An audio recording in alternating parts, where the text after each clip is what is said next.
नमस्कार, आदाब, सत श्री अकाल दोस्तों।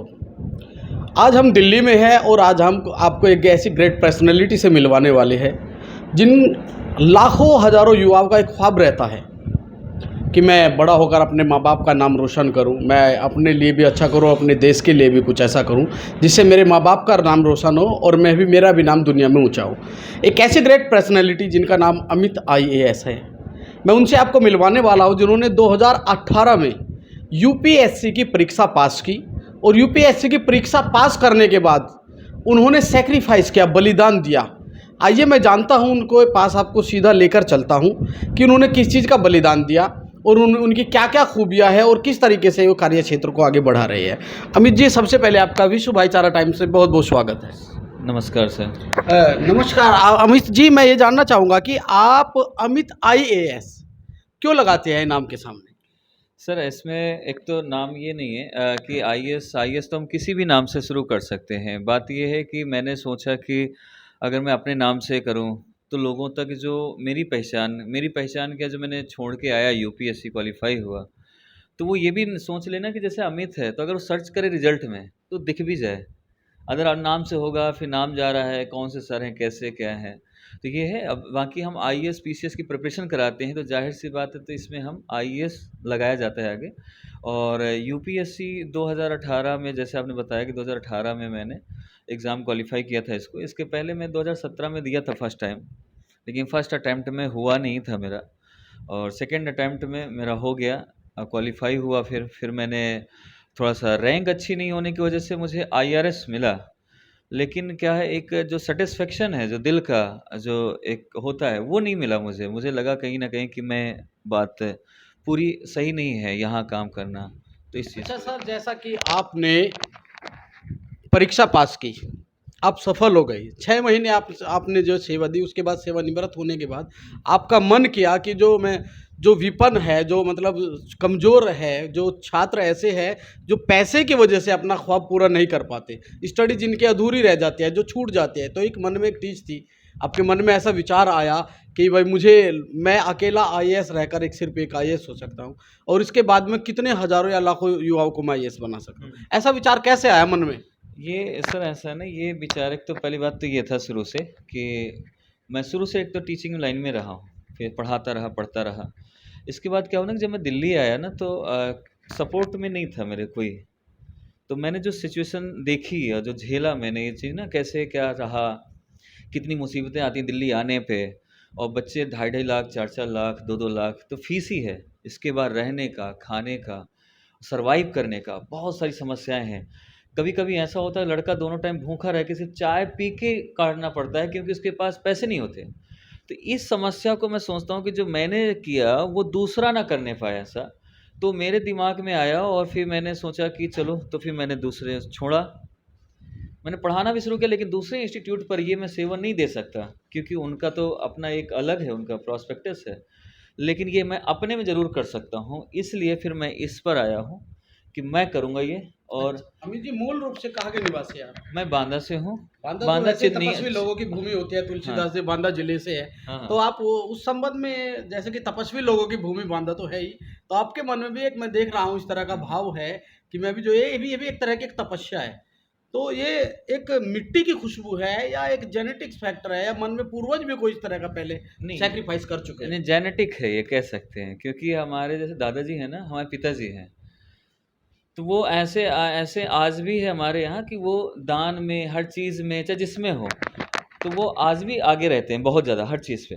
जैसे गांव में किसी की शादियां होती हैं तो हमारे घर से हमेशा उनकी बच्चियों के लिए, या उनकी बारातें आती हैं, कोई गरीब है तो उनकी बारात की पूरी व्यवस्था हमारा कराना, ये हमारे घर में आज भी चलता है।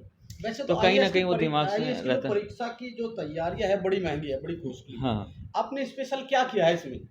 सर, इसमें क्या है ना कि मैंने ये किया है कि आईएएस में, जैसे कि मैंने बताया ना, फीस ज़्यादा है। हमने स्पेशल सबसे पहले तो फीस ही नहीं रखी। अच्छा, फ्री पहला तो ऑफ ये कॉस्ट। फ्री ऑफ कॉस्ट है, केवल 51 रुपये रजिस्ट्रेशन चार्ज है। अच्छा। 5100 दो, और जब तक पढ़ो जब तक आप आईएएस ना बन जाओ। अच्छा, जब तक आप टेस्ट हाँ, क्लियर नहीं कर पाते, हाँ, केवल 5100 रुपये में आपको हाँ, सेवा हाँ, दी जाएगी। हाँ, आपका जो सपना है उसे साकार कर दो। आपका हो या आपके फादर का है, आपकी मदर का है, या आपका है, या किसी का भी है, तो वो पूरा कर दो। इसके बाद आप फिर हमारे यहाँ से फ्री हो जाओ, 5100 रुपये में पढ़ो। और उसमें 5100 रुपये में ये नहीं कि हम किसी और अदर चार्जेस ले रहे हैं, उसमें हम किताब देना, क्लास टेस्ट देना, ऑनलाइन ऑफलाइन दोनों देना, सारा कुछ शामिल है इसमें सर। अच्छा, वर्तमान में आपका जो सेंटर है, एकेडमी है, वो किस जगह है? ये दिल्ली में है, मुखर्जी नगर पर, 200 दिल्ली मुखर्जी नगर एक आईएएस आईएएस कोचिंग का हब एक है। हब है। हाँ, और ये राजेंद्र नगर से पास ही है, राजेंद्र नगर भी हम बहुत जल्द पहुंचने वाले हैं। तो वर्तमान में तो कितने विद्यार्थी हमारे यहाँ अध्ययनरत हैं? इस समय सर 50 हैं। अभी जो नया बैच बना है हमारा, पिछला छोड़ दिया जाए तो नए बच्चों में 50 बच्चे हैं जो हमारे साथ जुड़े हुए हैं और क्लास ले रहे हैं परमानेंट, और एडमिशन हो रहे हैं, लगातार चल रहा है अभी प्रोसेस, और इसमें आएगा बच्चा ज़रूर 100%। तो कितना समय हो चुका सर ये प्रोसेस? इस प्रोसेस में कितना टाइम से आप जो है? ये मैंने अपना जो खोला हुआ है, ये 1 साल से मैंने किया है। इसके पहले मैं दूसरी जगह सेवाएँ देता था, बहुत सारी कोचिंग, बड़े-बड़े संस्थान हैं। जो आप देखेंगे, जितने दिल्ली के बड़े-बड़े संस्थान आप सर्च करेंगे, उनमें मेरा नाम ज़रूर होगा कि यहाँ अमित सर ने पढ़ाया है। अच्छा, आपके पढ़े हुए विद्यार्थी हाँ। जिन्होंने आपके पास अध्ययन किया है, जिनको आपने अध्यापन कराया है, कितने ऐसे विद्यार्थी हैं जो बड़े अच्छी पोस्ट पर जा चुके हैं या टेस्ट क्लियर कर चुके हैं? सर उसमें देखिए, मैं अभी 3-4 बच्चों को तो मैं अभी नाम ले लूँगा, जैसे कि एक है श्रेया, जो पुणे से हैं, जिन्होंने 167 रैंक लाई थी पिछले साल, वो निकली हैं मेरे से पढ़ के। एक पुणे के, उन्हीं के दोस्त और हैं साथ में पढ़ते थे, उनका वो भी वहीं से, उनका थोड़ा-सा रैंक 300 कुछ था। एक है दिव्यांशी दुबे, जिन्होंने 2 एग्ज़ाम एक साथ पास किए, जो कि यूपी पीसीएस में 31 रैंक थी और यूपीएससी में उसकी 321 रैंक थी। तो दोनों एक साथ किया एग्ज़ाम क्वालिफ़ाई। और भी हैं जो थोड़े छोटे एग्ज़ाम या ऐसे भी निकाले हैं, लेकिन हम उनको काउंट नहीं करते हैं, जो अच्छा अचीव किया अच्छा, है कोई उसके। विद्यार्थी ऐसा भी है कि जिन्होंने आईएएस की परीक्षा भी पास की, यूपीएससी की परीक्षा पास की? नहीं, यही है, पास होने वालों के नाम बता रहा हूँ मैं। अच्छा। ये पास होके इस समय पोस्टेड हैं, ट्रेनिंग कर चुके हैं सर, 4 जैसा कि बच्चे मैं हैं, देख रहा 4-5। हूँ, अमित और सक्सेना जी डीएसपी, हाँ, हाँ। सुमित शुक्ला जी डीएसपी, हाँ जी, हाँ। आदित्य प्रताप सिंह आईएएस, हाँ, हाँ। सुनील शर्मा आईपीएस, हाँ, हाँ। ये भी आपके हाँ, हाँ। आपके जो ये है सब हमारे गाइडेंस में है, गाइडेंस में थे, और ये कह सकते हैं हमारे मेंटोर हैं यहाँ के लिए। अच्छा ये हमारे पढ़ाए हुए नहीं निकले, लेकिन ये मेरे साथ के हैं जो यहाँ गाइड करते हैं। अच्छा अच्छा अच्छा। ये जो ये आपके हाँ, साथी अब हैं, हमारे आपके संस्थान में मार्गदर्शन में जो ये हाँ, डीएसपी साहब और ये आईएएस जो हाँ, आईपीएस ये साहब, आके बच्चों को गाइड करना, बच्चों को मेंटरशिप देना, मतलब कभी कैसे पढ़ना है, कैसे क्या करना है, ये टाइम टू टाइम आएँगे, ये गाइड करेंगे। बिल्कुल एक सफल व्यक्ति बता सकता है हाँ। कि सफलता का सूत्र क्या है। हाँ, हाँ। एक सफल व्यक्ति जिस रास्ते पर आप चले हैं, जो रास्ता आप चले हैं, तो आप बता सकते हैं इस रास्ते पर कितनी कठिनाई है और किस तरीके से आप इस रास्ते को इस रास्ते पर चलकर मंजिल को पा सकते हो। क्योंकि जो आईएएस में होता है ना, ये पीसीएस, यूपीएससी जो तैयारी करता है, या पीसीएस की करता है, अब सीधी सी बात है कि जिस रास्ते पे आप जाएंगे तभी आपको मालूम होगा कि ये रास्ता कहाँ से कहाँ जाता है। और दूसरा जो नहीं गया है और वो कहे कि मैं इसकी चीज़ की करवाता हूँ या ये चीज़ यहाँ से जाएगा, तो उसको आइडिया लगाते लगाते ना काफ़ी होता है अनुभव। अनुभव और एक उस रास्ते से गुजर जाना, दोनों अलग है। हम बातों से अनुभव नहीं लगा सकते। अगर जो गुजर के गया है उनसे कभी आप अगर लेते हैं चीज़ें, तो वो आपको बहुत बेस्ट होता है। जैसे कि मैं हूँ 2018 बैच का, तो उस टाइम पे, उसके पहले भी मेरे दोस्त रहे हैं, जैसे कि वो भी निकाले हैं या उसके बाद आए हुए हैं। तो ये बहुत सारी चीज़ें हैं जो आपके यहाँ हेल्प करती हैं, चीज़ें रहती हैं। देखिए, ये आपने साबित करके दिखाया है कि सीढ़ियाँ उनके लिए बनी है जिन्हें छत पर जाना है, वो जिनकी नज़र आसमां पर, उन्हें अपना रास्ता खुद बनाना है। मैं गुजारिश करूंगा विश्व भाईचारा टाइम्स के प्रधान संपादक डॉक्टर मोहम्मद बिलाल सब्गा जी से, जिनके माध्यम से आज मैं यहाँ तक पहुँचा हूँ, उनसे गुजारिश करूंगा कि आगे की जो क्वेश्चन होंगे वो जो है डॉक्टर बिलाल सब्गा जी करेंगे। डॉक्टर साहब, वैसे तो आपका जो है खोजी नज़रें हैं आपकी, तलाशते रहते हैं आप, और इस तरह का मैं ये मानता हूँ कि ये हीरा, ये आपने कैसे तलाश किया? सबसे पहले तो मैं इसरार साहब का शुक्रिया अदा करता हूँ कि विश्व भाईचारा टाइम्स को सक्रिय रूप तक आम जनमानस तक पहुँचाने की जो मास्टर इसरार साहब की प्रतिबद्धता है, वो अपने आप में सराहनीय भी है और प्रासंगिक भी है। रही बात इसरार साहब, मैं पूरे देश के लोगों को कहना चाहता हूँ कि जैसा आपका मिजाज होगा, उसी तरीके से आपको संसार मिलता जाएगा। नियति के द्वारा, ईश्वर के द्वारा, उस भगवान या अल्लाह पाक के द्वारा मेरी मुलाकात कुछ समीकरणों से, एक आलोक भाई हैं उनके थ्रू इनसे मुलाकात हुई मेरी, और मेरा सौभाग्य है। मैं तो सबसे पहले अमित विश्व भाईचारा टाइम्स की तरफ से अमित जी के माता पिता को और इनकी सोच को सलाम करता हूँ, और कहना चाहता हूँ कि जो बीड़ा आपने उठाया है, क्योंकि जितने हमारे महापुरुष रहे हैं, पंडित दीनदयाल उपाध्याय साहब हों या अपने जो है विनोबा भावे जी हों, महात्मा गांधी जी हों, और मैं तो पर्सनली भी कहूँ कि चाहे आरिफ बेग साहब हों जो दुनिया में नहीं है, उनका प्रयास अंतिम आदमी तक को लाभ पहुंचाने का था। और उसी भावना को लेकर जिस प्रकार अमित जी ने ये काम कर रहे हैं, तो विश्व भाईचारा टाइम्स की पूरी टीम इनके साथ खड़ी भी है। और पूरे देश में हम ये चाहेंगे कि अलग अलग जगह विश्व भाईचारा टाइम्स के तत्वाधान में इस प्रशिक्षण शिविर को लगाएं, अर्थात इनके जो है कैंप्स खोलें और आम लोगों तक, आम प्रतिभावान और विपन्न मेधावी छात्रों को भारत की बागडोर देने में हम अपनी भूमिका अदा करें। तो मैं अमित जी की दिल की गहराई से प्रशंसा करता हूं और अपनी कर्मठता को ये कहना चाहता हूं, क्योंकि ये जो हम मिले हैं ये सब ऊपर वाले की वजह से मिले हैं। तो यकीनन आपने कहा कि ये काबिल तरीन हैं, होनहार हैं, हीरे हैं, मैंने नहीं ढूंढा, ये उस रब ने मिलवाया है। और जो हो गया रब का वो हो गया सबका।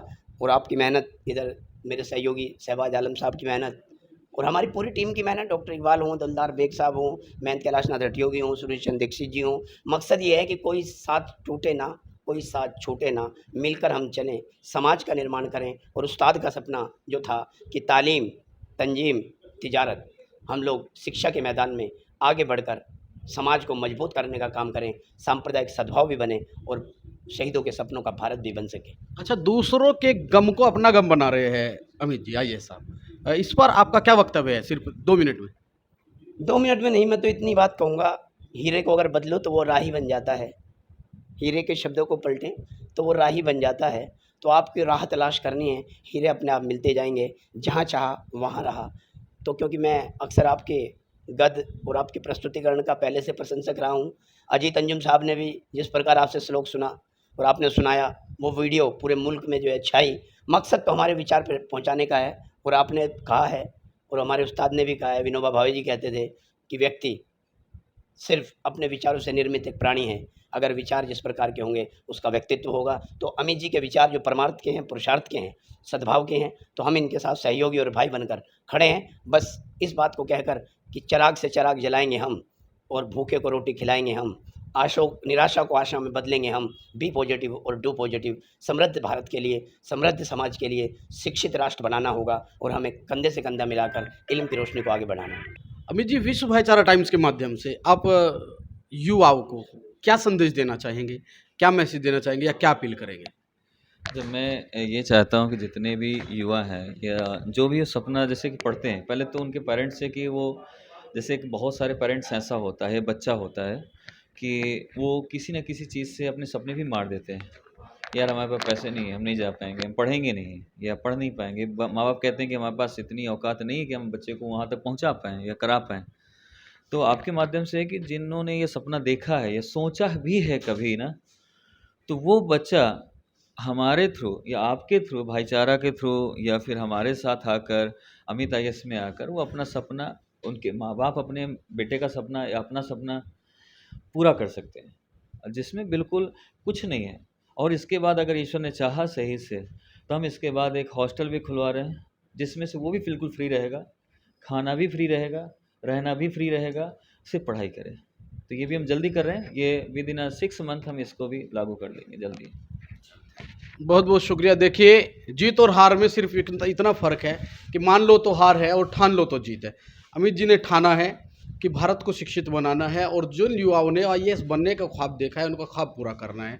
कोई भी बच्चा गरीब है, कोई बच्चा पैसे के अभाव में या गरीबी के कारण किसी की पढ़ाई ना छूटे, यह अमित जी ने ठाना है। मैं इनके हौसले को सलाम करता हूँ, उनकी कार्यशैली को सलाम करता हूँ। विश्व भाईचारा टाइम्स में हमारे साथ जुड़ने के लिए बहुत बहुत शुक्रिया।